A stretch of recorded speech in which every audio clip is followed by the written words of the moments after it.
Selamat malam, masih bersama Sudut Pandang Dialog Interaktif Gerakan Pemuda Ansor Kabupaten Ngawi. Kali ini kita kedatangan tamu dari salah satu Ketua Badan Eksekutif Mahasiswa di Kabupaten Ngawi, yaitu Mas Ali Mahfud, Ketua BEM STKIP Modern Ngawi. Bagaimana kabarnya Mas Ali? Alhamdulillah, kabar saya sehat-sehat saja. Masih apa aktivitas kesehariannya? Aktivitas seharian ini ya masih sibuk kan lah, meratapi nasib. Oh, meratapi Ya, nasib. meratapi nasib. Kabar-kabarnya ini STKIP mendapat peringkat 7 tingkat nasional. Apakah itu benar? Ya benar, alhamdulillah. Berkat perjuangan teman-teman UKM juga kampus kita dapat peringkat ke-7 nasional. Bisa diceritakan bagaimana kronologi dan apa langkah-langkah yang telah dilakukan hingga mencapai atau meraih peringkat 7 nasional untuk kampus STKIP Modern Ngawi? Ya, oke, sedikit saya ceritakan gini. Awalnya dulu peringkatnya sangat banyak, yaitu sekitar 400-an itu di tahun 2020. Di tahun 2020. Dan alhamdulillah berkat perjuangan teman-teman di tahun 2020 itu dari pihak kemahasiswaan mengajukan tentang perkembangan UKM dan lain sebagainya. Dan alhamdulillah predikat itu kita raih dan predikat ke-7.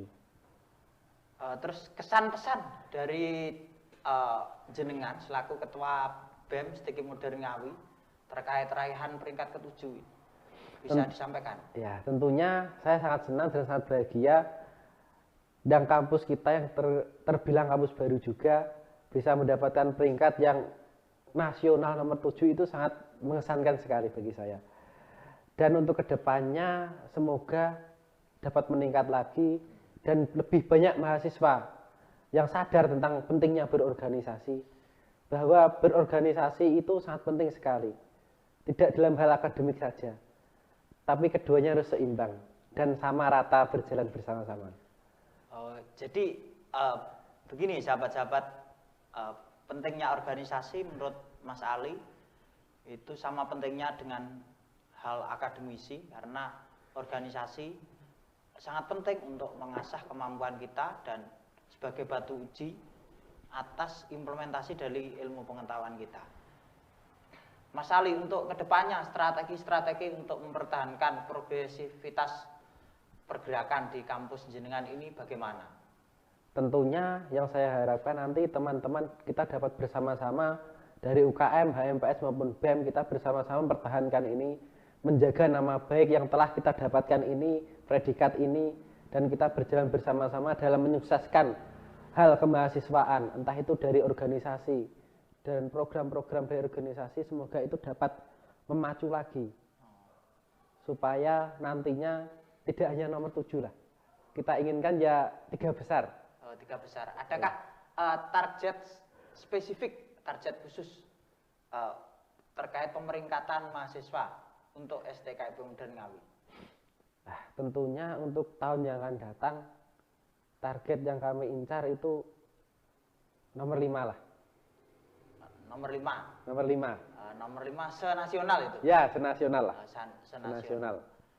Terus adakah treatment khusus untuk memotivasi anggota-anggota baik dari ketua UKM maupun ketua HMPS untuk mendukung cita-cita yang ingin dicapai oleh sampean dan tentunya bersama seluruh sivitas kampus?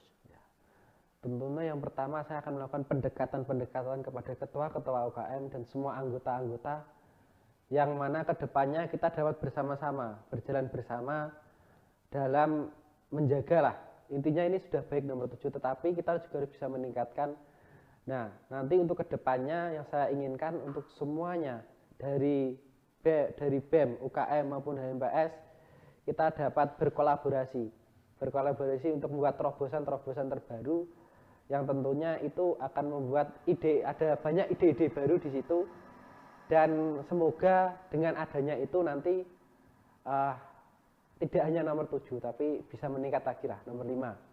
Nomor 5, targetnya nomor 5 ya? Ya, targetnya. Kalau boleh tahu agenda terdekat yang akan dilakukan oleh kemahasiswaan? Untuk agenda terdekat ini dari UKM ada salah satu yaitu UKM Mapala itu akan mengadakan lintas alam dan reboisasi. Itu tingkatnya adalah se-Jawa Timur, ke se-Jawa Timur tingkatnya. Provinsi lah, bisa dibilang seperti itu. Apa latar belakang yang sehingga memunculkan ide untuk melakukan reboisasi ini, terutama reboisasi? Ya. Tentunya kita melihat situasi dan kondisi di saat ini banyak sekali hutan-hutan yang gundul. Tentunya ketika musim kemarau cadangan air yang ada juga akan berkurang. Makanya dengan adanya reboisasi diharapkan nanti anak cucu kita minimal 5 tahun ke depan itu tidak akan kesulitan mata air. Mata air akan terus tersedia dengan adanya reboisasi, penghijauan, dan sumber mata air akan sedikit-sedikit pulih. Terkait lokasi, ini nanti rencana mau diadakan di mana dan sejauh mana progres untuk melakukan acara tersebut? Untuk lokasi kita ambil di Karangjati, yaitu tepatnya di Desa Rejuno. Di situ ada lahan yang dulunya hutannya sangat lebat, tetapi sekarang sudah menjadi alih fungsi, yang tentunya di situ dulu menjadi penyimpan cadangan air terbesar, tetapi sekarang sudah sangat berkurang sekali. Dan alhamdulillah progres untuk sampai saat ini, masalah bibit, surat perizinan dan lain sebagainya semua sudah clear, tinggal kita menunggu hari H saja. Tinggal pelaksanaan. Tinggal pelaksanaan saja. Terus bagaimana respon masyarakat untuk yang di sana terkait program yang akan jenengan lakukan bersama sahabat-sahabat kampus Tiki Modern Ngawi? Untuk respon masyarakat yang ada di Desa Rejuno, alhamdulillah mereka menerima dengan baik. Dengan kedatangan kami, ide-ide kami yaitu dengan melakukan reboisasi di sana, mereka sangat mendukung dengan adanya itu. Karena dari masyarakat sedikit demi sedikit mereka juga sudah sadar tentang pentingnya lingkungan, pentingnya hutan itu seperti apa, mereka sudah sadar. Tetapi itu juga menjadi PR dan tanggung jawab untuk kita. Setelah kita melakukan reboisasi, bagaimana cara kita itu melestarikannya, merawatnya. Karena ketika kita hanya menanam tanpa kita merawat, tentunya akan ada oknum-oknum yang memikirkan kepentingan pribadi, itu akan merusaknya lagi demi kepentingannya pribadi. Oke. Tadi dikatakan ini baru awal dan ini baru sekedar penanaman dan itu harus ada tindak lanjut. Adakah tindak lanjut atau rencana tindak lanjut jangka panjang untuk kedepannya? Ya, tentunya untuk tindak lanjut jangka panjang dari Mapala, saya harapkan nanti terus mengecek ke lokasi tempat penanaman itu bagaimana. Ketika sudah ditanam, perkembangannya tanaman itu bagaimana, apakah ada yang mati, ada yang tidak, dan merawatnya bagaimana. Karena ketika kita hanya menanam tanpa merawat, tentunya di sana itu kita lihat juga lahan di sana. Di sana kan agak gersang. Ketika dari tim kita tidak ada yang mengeceknya, kita takutkan nanti tanaman di sana akan layu dan mati tanpa kita menyirami. Jadi kita juga harus sering mengecek, mengontrolnya gimana perkembangan di sana dan respon masyarakat ketika sebelum dan sesudah reboisasi itu bagaimana. Oke. Terus kalau boleh tahu terkait pelibatan, ini siapa saja yang nanti dilibatkan untuk mensukseskan program ini selain dari internal kampus sampean? Oke, tentunya selain dari internal kami juga melibatkan masyarakat. Selain itu ada lagi? Selain itu juga ada dari unsur pemerintahan, kami insya Allah akan mendatangkan Bupati Ngawi juga untuk menyukseskan dan untuk membranding kegiatan kita ini agar semua masyarakat dan semua mahasiswa sadar tentang pentingnya lingkungan itu, pentingnya penghijauan kembali lingkungan itu. Ini soal isu deforestasi atau penurunan jumlah lahan hutan sehingga mengakibatkan cadangan sumber daya air, dan ini tentang isu perubahan iklim yang diwacanakan sampai tahun 2030 kita akan menghadapi perubahan iklim, begitu sahabat-sahabat. Kita kembali ke Mas Ali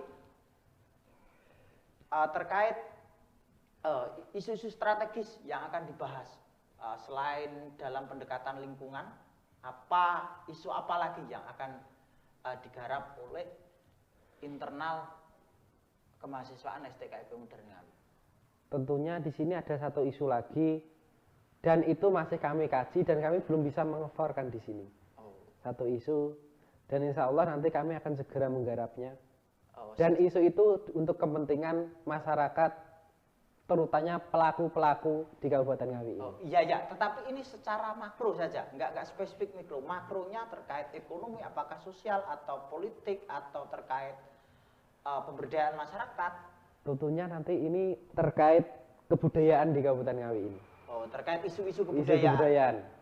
Isu-isu kebudayaan. Ada apakah di isu kebudayaan untuk Kabupaten Ngawi menurut perspektif sampean? Di sini saya melihat pelaku-pelaku keseni kebudayaan di bawah itu ketika pandemi mereka merasakan dampak yang sangat besar.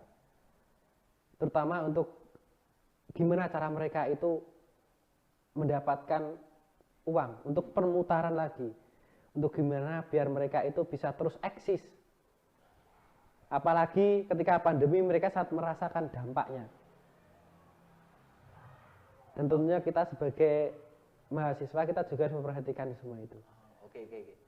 Terima kasih untuk Mas Ali atas kedatangannya di Sudut Pandang podcast GP Ansor Kabupaten Ngawi yang akan membedah berbagai isu-isu atau masalah-masalah sosial, ekonomi, politik di Kabupaten Ngawi. Baik dari kita nanti kedepannya akan mendatangkan beberapa tamu yang tentunya sesuai dengan spesifikasi yang diampu oleh para tamu kita. Terima kasih untuk Mas Ali. Demikian dari kami, atas perhatiannya kami sampaikan terima kasih kepada seluruh netizen dan audien. Wassalamualaikum warahmatullahi wabarakatuh.